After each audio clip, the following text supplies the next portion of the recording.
कैसे हैं आप सभी लोग। ऑनलाइन स्टडी के हमारे इस चैनल में आप सभी का स्वागत है। तो आज हम 12th फिजिक्स का चैप्टर नंबर 10 कराने जा रहे हैं, that is AC current, alternating current, प्रत्यावर्ती धारा, और उसका पार्ट नंबर 11। इससे पहले हम इसके 10 पार्ट करा चुके हैं। बेसिकली अब ये चैप्टर फिनिश होने पे आ रहा है।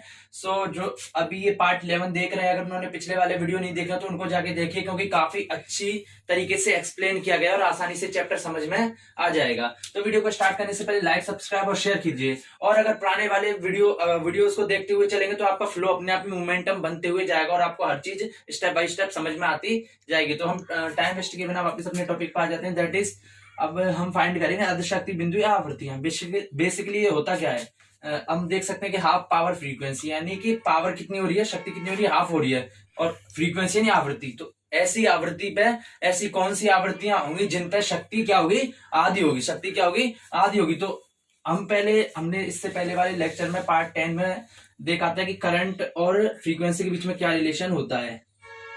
हमने फाइंड किया था भाई कि एक ग्राफ बना के किया था। हम एक बार ग्राफ से समझ लेते हैं कि जैसे जैसे फ्रीक्वेंसी बढ़ा रहे थे वैसे वैसे करंट बढ़ती जा रही थी, फिर एक फिक्स वैल्यू पे मैक्सिमम हो रही थी और उसके बाद वापस घटती जा रही थी, घटती जा रही थी। हमने ये देख रखे हैं पिछले पुराने वाले लेक्चर में। हमने ये ग्राफ बना रखा भाई कैसे होता है।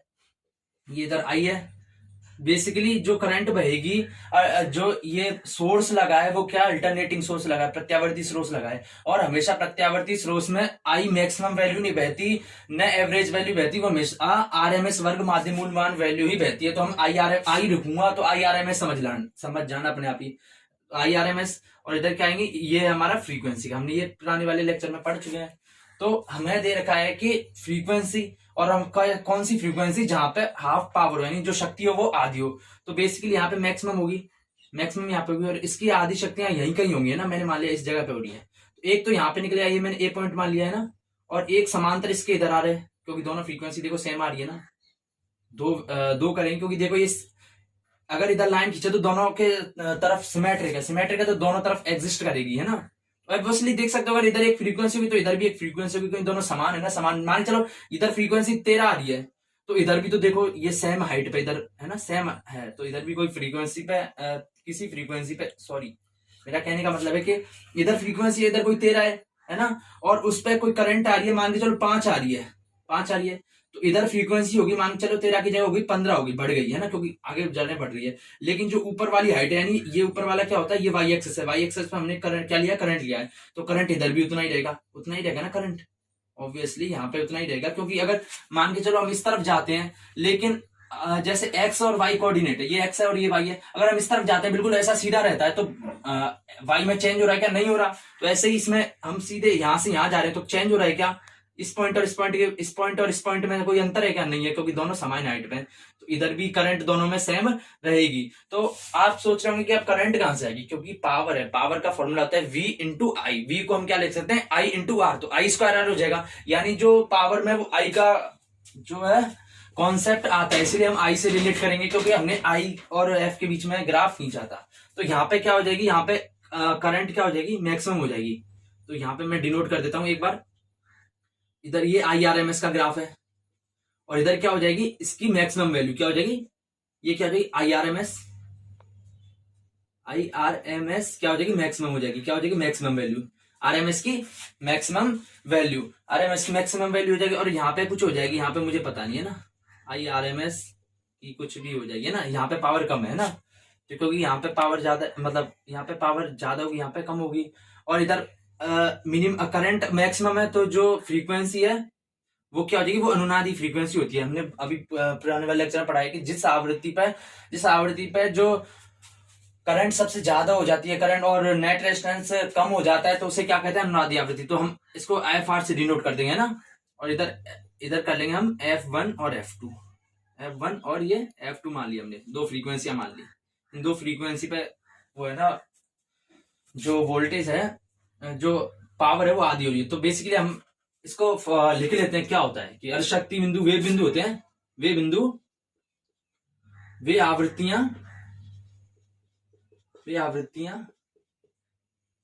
आप सोच रहे हो बिंदु की मैं वर्ड क्यों ले रहा हूँ, क्योंकि हम एक ग्राफ बना रहे हैं, तो ग्राफ में आवृत्ति की जगह पॉइंट ही तो लेते हैं ना। पॉइंट एक तरह से मैथमेटिकल लैंग्वेज में पॉइंट लेते हैं, बिंदु लेते हैं। और बेसिकली जैसे हम कोई इधर 3 लें, इधर इस एक्सिस पे 4 लें, तो इनको 3 और 4 बोलेंगे ना। अब चाहे ये 3 मीटर हो, किलोमीटर हो, ऐसे थोड़ी लिखते हैं किलोमीटर मीटर, 3 और 4 ऐसे लिखते हैं। हम सीधे मैथमेटिकल कैलकुलेशन के हिसाब से देख रहे हैं। तो वे आवृत्तियां जहां पर शक्ति का मान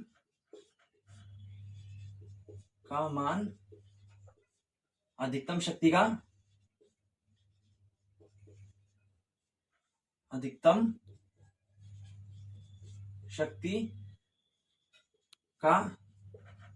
आधा होता है, उन्हें अर्धशक्ति बिंदु या आवृत्तियां कहते हैं। अर्धशक्ति बिंदु या आवृत्तियां कहते हैं। क्या कहते हैं स्टूडेंट्स? आवृत्तियां कहते हैं। अर्धशक्ति आवृत्तियां अर्धशक्ति बिंदु कहते हैं। बस अब हम इसी डेफिनेशन का यूज करेंगे और इसको डिराइव करेंगे। ज्यादा टफ नहीं होती, मैं फिजिक्स से बस समझते जाओ, अपने आप सारी चीजें हो जाएंगी। यानी यहाँ पे मान के चलो, यहाँ पे आ रही है पीए, तो यहाँ पे मैंने मान ली, इस पे पीए मान ली है ना। पीए या पीवी कुछ भी ले लो, कोई दोनों बराबर ही है। पीए बराबर पीवी मान ली, बराबर मैंने मान लिया ना। और फिर और यहाँ पे कितनी, ये क्या होगी, मैक्सिमम होगी है ना, मैक्सिमम होगी। और इधर मैंने सी पॉइंट मान लिया। क्या मान लिया? C point.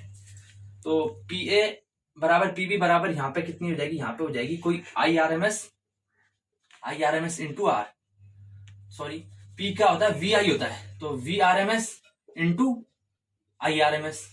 क्योंकि जो अब ये एसी करंट है, सीधे डीसी करंट नहीं है। डीसी करंट होता तो आरएमएस हट जाता, क्योंकि एसी करंट जब भी बहता है उसमें आरएमएस वैल्यू ही बहती है, प्रॉपर वैल्यू नहीं बहती।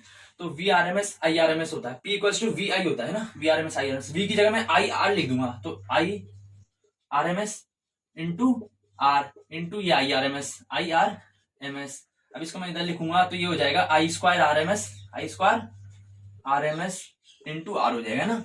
तो पीए पीबी पे कितनी आ गई, और मैं पीसी पे निकालूंगा, तो पीसी पे भी निकलेगा वी आरएमएस, यानी जो वोल्टेज वैरी है वो उसका आरएमएस की मैक्सिमम वैल्यू, यानी इनटू आई आरएमएस की मैक्सिमम वैल्यू।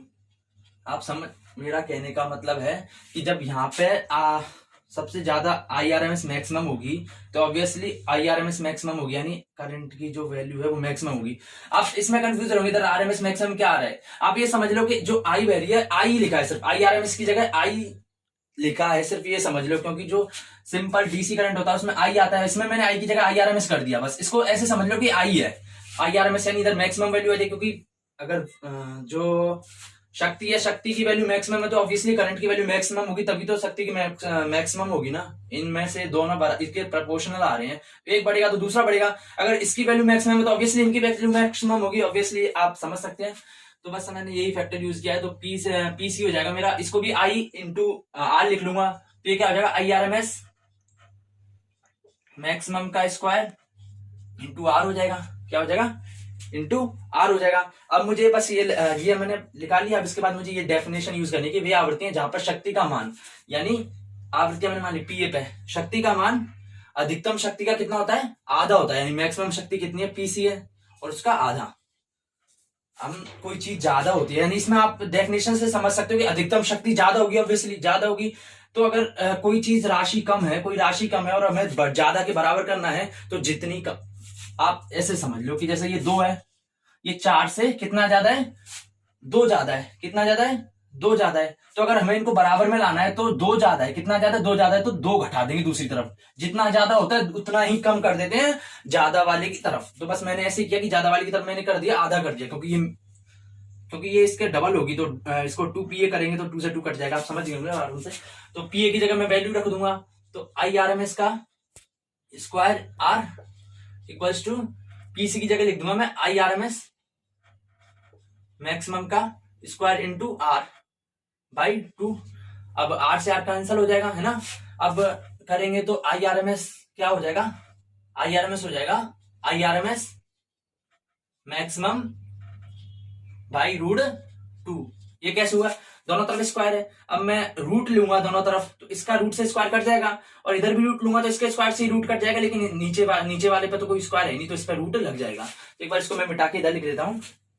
जो हमारे पास करंट आई भाई, करंट की वैल्यू आई वो क्या आई, वो आई हमारी उसमें बहने वाली करंट की वैल्यू, यहाँ पे करंट की वैल्यू कितनी होगी, वो होगी मैक्सिमम वैल्यू की रूट 2, मैक्सिमम वैल्यू की रूट 2 हो जाएगी।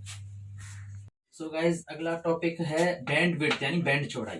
बेसिकली बैंड चौड़ाई क्या होती है, तो हमने अभी देखा कि 2 पॉइंट हैं ए और बी, यहाँ पे फ्रीक्वेंसी एक पे एफ है एक पे एफ बी, तो दोनों पॉइंटों पे जो है करंट बराबर है, दोनों पॉइंट पे करंट बराबर है, और ये इन पॉइंटों पे जो शक्ति होगी वो अधिकतम शक्ति की आधी होगी, इन्हें क्या कहते हैं, अर्ध शक्ति बिंदु कहते हैं। और हमें पूछा है बैंड विड्थ, बैंड विड्थ होती है कि जो ये अर्ध शक्ति बिंदु होते हैं ना, ये फ्रीक्वेंसी और इस फ्रीक्वेंसी, यानी हमें बैंड विड्थ यानी जो यहाँ पे शक्ति आ रही है और यहाँ पे शक्ति आ रही है दोनों पे बराबर होगी, मैक्सिमम शक्ति की आधी होगी। तो ये जो चौड़ाई है ना, ये फ्रीक्वेंसी की है, ये लेंथ इस चौड़ाई को, इसकी विड्थ इसकी, यानी बैंड बन रहा है एक तरह से फ्रीक्वेंसी का हमेशा बैंड बनता है, क्योंकि वेव लेंथ होती है इनमें फ्रीक्वेंसी होती है, तो इनकी एक निश्चित जो होता है ना बैंड बनता है।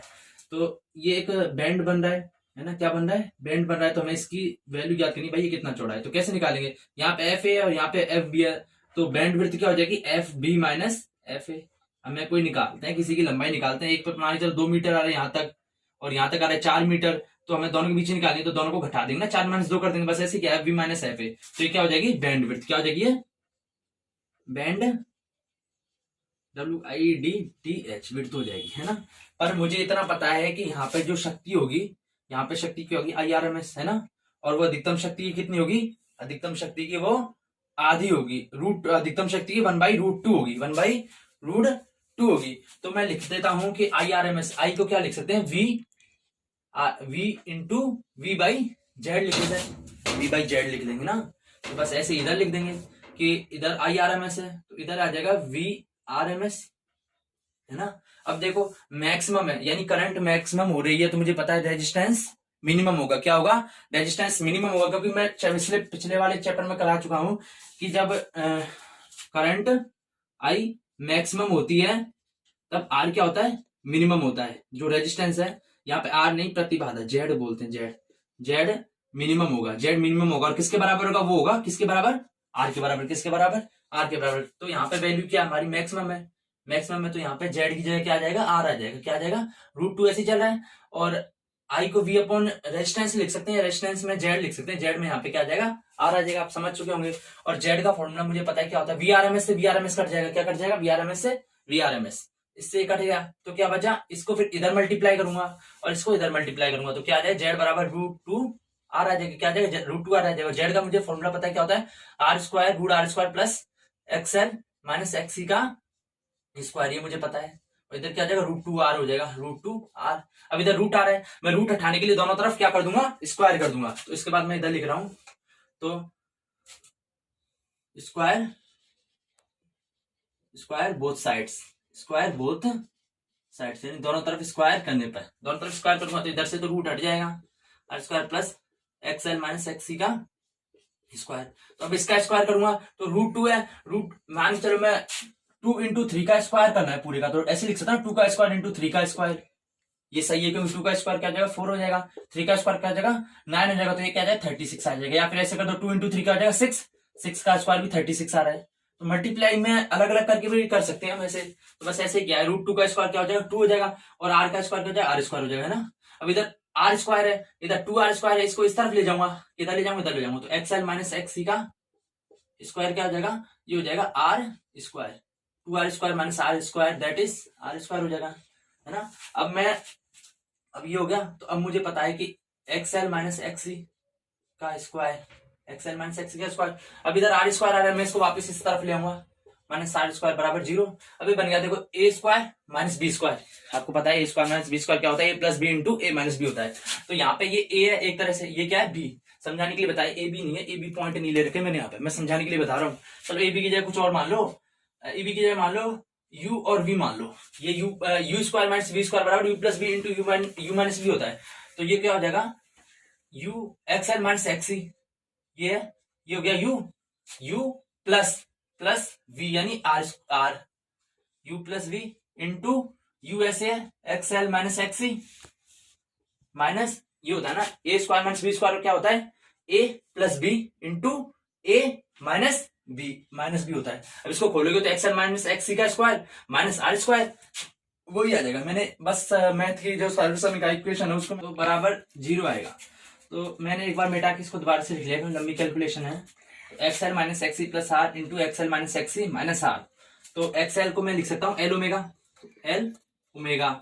अब देखो या तो ये 0 होगा या ये 0 होगा। तो मैंने मान लिया कि यहाँ पे फ्रीक्वेंसी इस वाले पे ये मैंने मान ली ए पॉइंट के लिए मान ली, यहाँ पे हो जाएगी ए पॉइंट के लिए, क्योंकि देखो लाना है तो या तो ए पॉइंट पे 0 होगा किस पे होगा या बी पॉइंट पे 0 होगा। तो मैंने मान ली ये वाला ए पॉइंट मान लिया। क्या मान लिया मैंने ए पॉइंट मान लिया। क्या मान लिया मैंने ए पॉइंट मान लिया। और ये क्या मान लिया मैंने बी पॉइंट मान लिया। तो इस पे फ्रीक्वेंसी क्या आ जाए omega 1 minus 1 by C omega होता है। तो ओमेगा की जगह हमने ओमेगा ए मान ली प्लस आर हो जाएगा। ऐसे इंटू एक्स एल की जगह मैं लिखता हूं एल ओमेगा बी आ जाएगा क्योंकि बी पॉइंट है minus 1 by C omega B आ जाएगा। ये हो जाएगा माइनस आर बराबर 0। या फिर ऐसे अगर कंफ्यूजन हो तो देखो ये इसको अगर खोलेंगे तो ये क्वाड्रेटिक इक्वेशन बनेगी। किसकी क्वाड्रेटिक इक्वेशन बनेगी एक्स एल माइनस एक्स सी को तो हम एक्स टी मान लेंगे, बाकी ये आर हो जाएगा। तो ये T plus R T minus R T square minus R square हो जाएगा। तो क्वाड्रेटिक इक्वेशन बन रही है। क्वाड्रेटिक इक्वेशन बन इसको सॉल्व करने का आपको पता है क्या होता है। तो इससे दो सॉल्यूशन निकलेंगे क्वाड्रेटिक इक्वेशन के। तो एक तो ए के लिए हो जाएगा एक बी के लिए हो जाएगा। तो बस मैंने ऐसे ये कि मैंने क्वाड्रेटिक इक्वेशन बनाने की जगह मैंने सीधे सिंपल बिना क्वाड्रेटिक इक्वेशन सॉल्व किए मैंने सिंपल बनाने की कोशिश कर रहा हूं जिससे हमको क्वाड्रेटिक में घुसना नहीं पड़े। तो मैंने एक ए का सॉल्यूशन मान लिया, एक को बी का सॉल्यूशन मान लिया। दो सॉल्यूशन निकलेंगे तो एक ए का होगा एक बी का होगा। तो एक ए का मान लिया मैंने, एक बी का सॉल्यूशन मान लिया। L omega B minus 1 by C omega minus R हो जाएगा। तो या तो ये 0 हो जाएगा। तो अगर या L omega A minus 1 by C omega A plus R equals to 0 है ना, या फिर या क्या हो जाएगा या ये 0 हो जाएगा। क्योंकि किसी दो संख्या को मल्टीप्लीकेशन 0 आता है तो दोनों में से कोई एक 0 होती है। या तो ये 0 हो जाएगा या फिर L omega B minus 1 by C omega B minus R equals to 0 हो जाएगा। अब इसको इस तरफ भेजेंगे तो एल ओमेगा ए क्या हो जाएगा minus 1 by C omega A को क्या हो जाएगा माइनस आर। ये हो जाएगा हमारे पास L omega B minus 1 by C omega B क्या हो जाएगा ये हो जाएगा प्लस आर हो जाएगा। इक्वेशन नंबर 2 ये इक्वेशन नंबर 1 हो गई। क्या हो गई इक्वेशन नंबर 1 हो गई। अब मुझे क्या करना है, अब मैं ऐसे करता हूं कि इन दोनों को जोड़ देता हूं एक बार क्या करूंगा जोड़ूंगा। तो एडिंग आफ्टर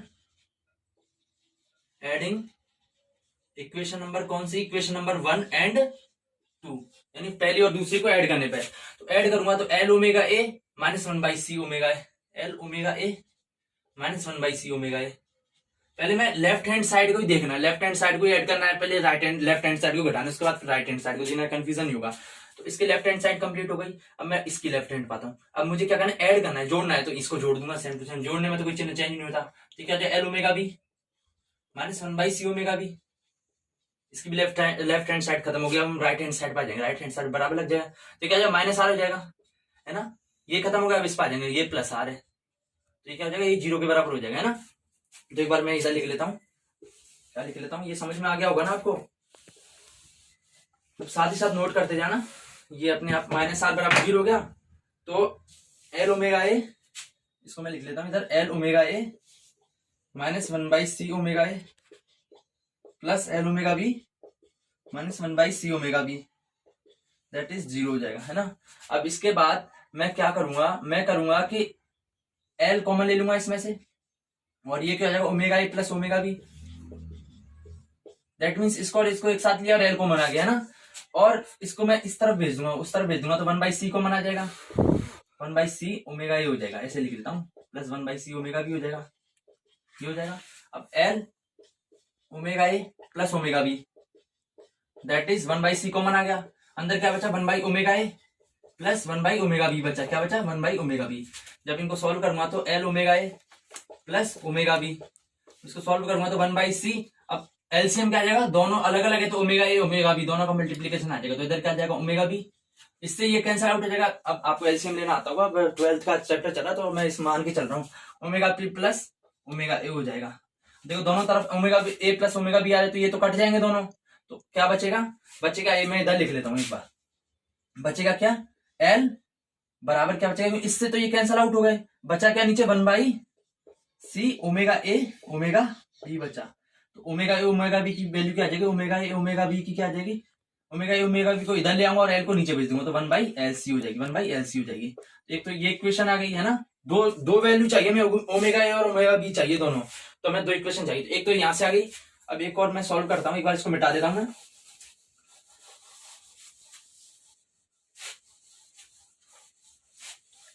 तो मुझे पता था कि एक इक्वेशन क्या थी हमारी, एक थी L omega A minus 1/c omega A equal to -r थी, और एक थी हमारे पास L omega B minus 1/c omega B equal to r थी, ये r थी, है ना।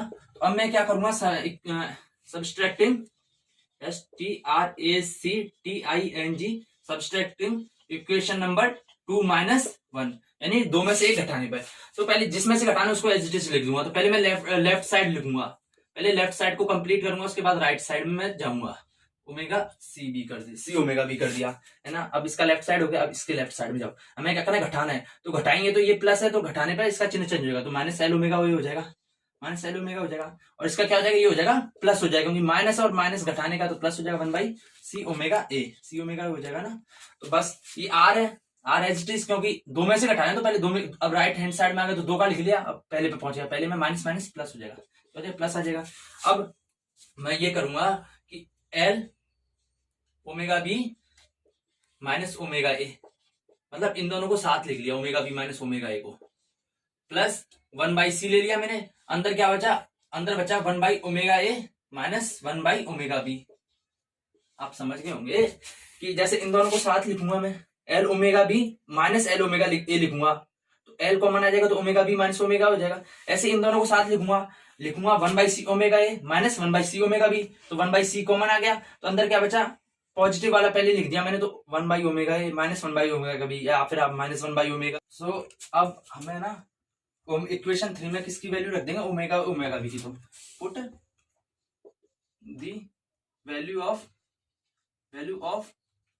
Omega A omega B equals to 1/LC, किसमें रखेंगे, इन इक्वेशन नंबर 3।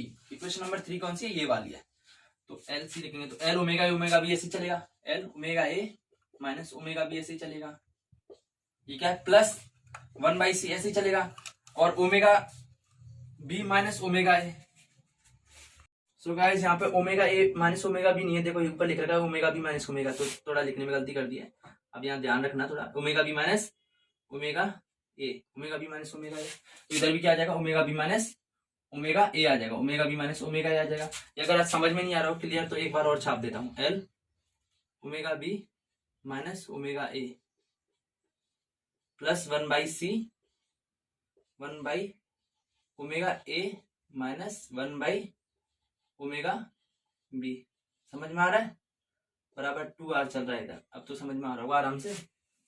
तो बस 1/ओमेगा बी माइनस ओमेगा ए, इस इक्वेशन में ये एज इट इज चलने देनी है, बस ओमेगा ए ओमेगा बी आ रहा है, उसकी जगह 1/c लिखना है, 1/LC लिखना है, तो plus 1/c omega B minus omega as it is चलने देना, omega B minus omega A.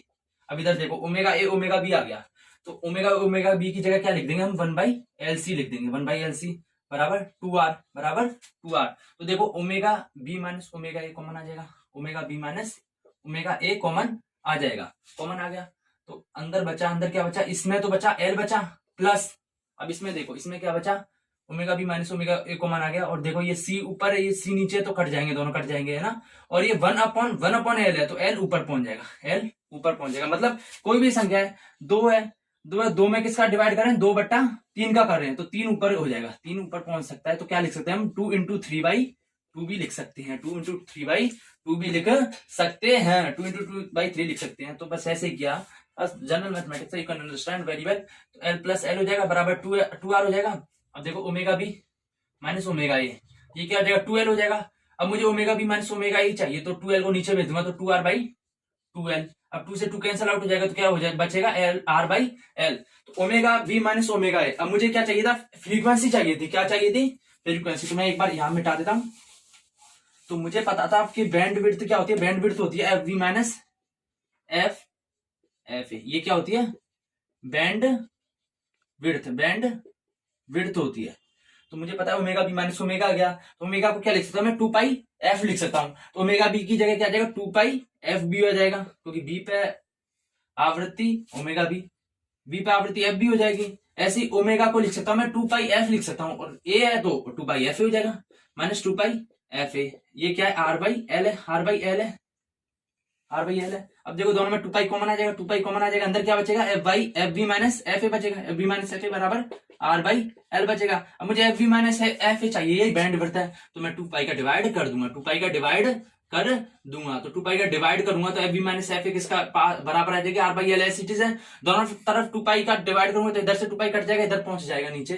तो बैंड विड्थ क्या आ जाएगी, बैंड विड्थ बैंड चौड़ाई, बैंड चौड़ाई किसके बराबर आ जाएगी, वो आ जाएगी हमारी आर बाई 2 पाई एल के बराबर आ जाएगी। तो क्या आपको लगता है कि बैंडविड्थ कैपेसिटेंस पर डिपेंड करती है? नहीं, ये सिर्फ डिपेंड करता है रेजिस्टेंस और कुंडली के ऊपर डिपेंड करती है।